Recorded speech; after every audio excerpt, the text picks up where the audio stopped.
Hey Brian, I decided I wanted to make a quick video for you. Um, uh, I'm sure that in the standard leagues or wherever fantasy football you've played before, that you probably are a good fantasy football player. But there's some things I'm seeing you do here that obviously there's got to be some misunderstanding. You would never make those moves. So I'm just trying to help you out in the learning curve. Um, I'm going to show you a few secrets, tricks of the trade.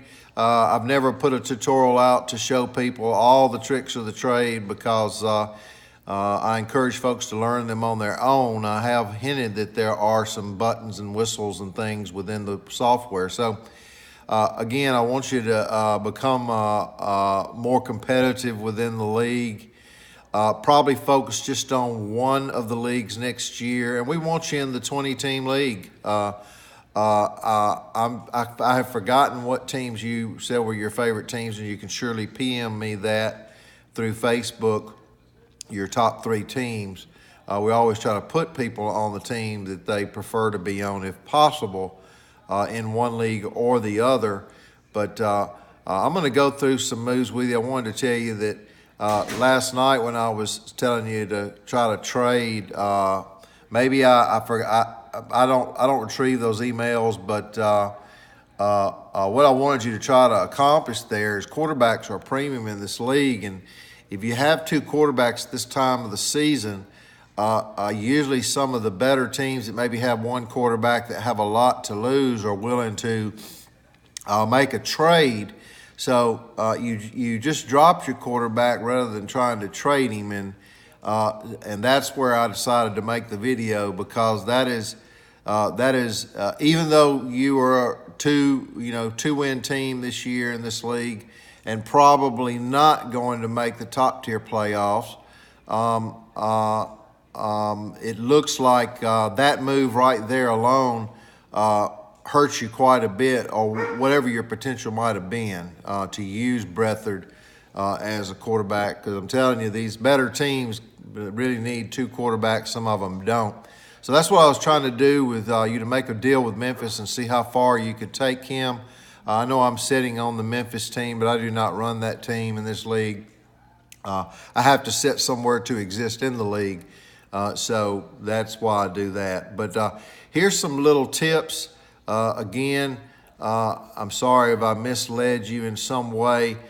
You made some decent moves, but at the same time, also the defensive players, no matter who the defensive player is, are completely interchangeable. You should never hold more than 1 on your entire roster.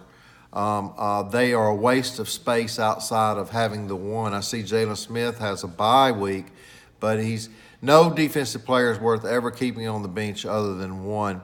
Quite often when I did play before, and what I instruct Tina to do is to sometimes don't have 1 at all until game day, and then decide who you're going to drop and try to scoop up that extra player that might end up being a sleeper or something like that. So there's a lot of strategy there that's just not played in the standard leagues that have the deeper bench of 7 players.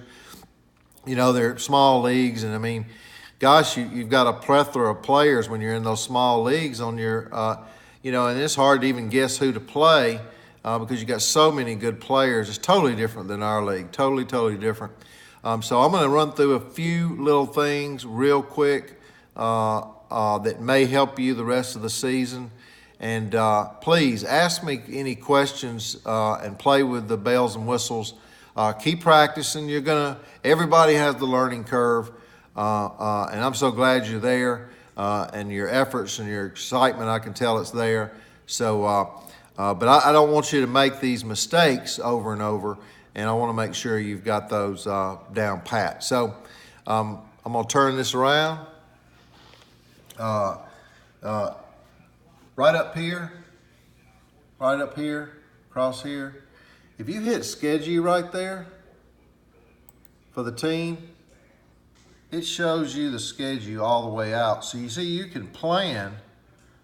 This is your team right here.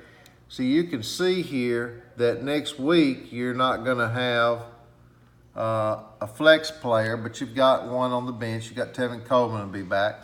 But then that next week you can see and you can plan ahead that you're not going to have a defense or a kicker. Now, kickers are also kind of a dime a dozen. There's always some kickers left over. There's never a quarterback left over, and that's why I say that. Fortunately, you have Alex Smith, who's probably not going to get hurt. He's in great shape and flexibility and all that. He does all the things he needs to do to not and doesn't try to be a hero running the ball. So his bye's already occurred. You can definitely afford to play with one quarterback the rest of the season.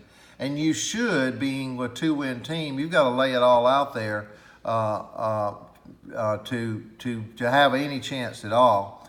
Now, you don't have a head coach. You do have the Titans head coach, and I just wouldn't play a head coach this week. Although I will say all head coaches usually always score some points. There's a rare occasion when one does not score points, and even 1/10 or 2/10 of a point can be the difference between you winning or losing in this league. But then again, you got to think with a small bench, do you have room to add a head coach? So I'm looking at your team right now, and you've got Corey Littleton that you I think picked up that you can put into this position right here. But then Jalen Smith has to go because he's taking up space. So when you move him and Jalen Smith goes, you have one available space on the bench. Your running back situation is weak, and that's again when you did have Beathard. I was going to see if you could try to negotiate a deal, possibly with Memphis there, and maybe create a win-win situation for the both of you because he needed a quarterback badly this next week. But you can hit schedule there, and you can do that. Okay. You can also click that team in that week, and what's going to pop up is their strength against your quarterbacks in general. They're 18th in strength versus quarterbacks in general. So that's another thing you can do along the way and see the strength. By clicking that, you can see the strength in that position. See, the Bears are 31st against wide receivers. So you in week 10, Golden Tate should do really well. So those are some things. Then you've got projections, and projections have a little bit more explaining and news. You have stats. Sometimes stats are very valuable when it comes to your wide receivers right there and looking at their targets and deciding, gosh, this guy's getting more and more targets. You can go to the individual player. And this stuff comes up, or you can view the player card and see a little more, not just receptions, but how many times they were targeted. Sometimes the average score of a player does not tell the whole story of the player. You have to look at their trend and look at those things. So when you go to your players up here in the bigger icon, and you go and look at flex players here, you can go over here and hit projections, and it'll give you the highest score on down. Or you can look at their average right here, highest on down. It lines them up, or points. And you can do that. So that helps. You've got ranks. You've got all of these bells and whistles that you can use. Of course, the poll is always over here. There is a new poll up on keepers right there. And of course the main league page, which is always a good place to update yourself. I hope that helps you. You also have, when you go to players, you have, waiver order, waiver report. Those are good. You've got the trading block that you click right there, and it goes to a trading block. That's a useful tool. I really can't think of much else, and I hope this helps you, man.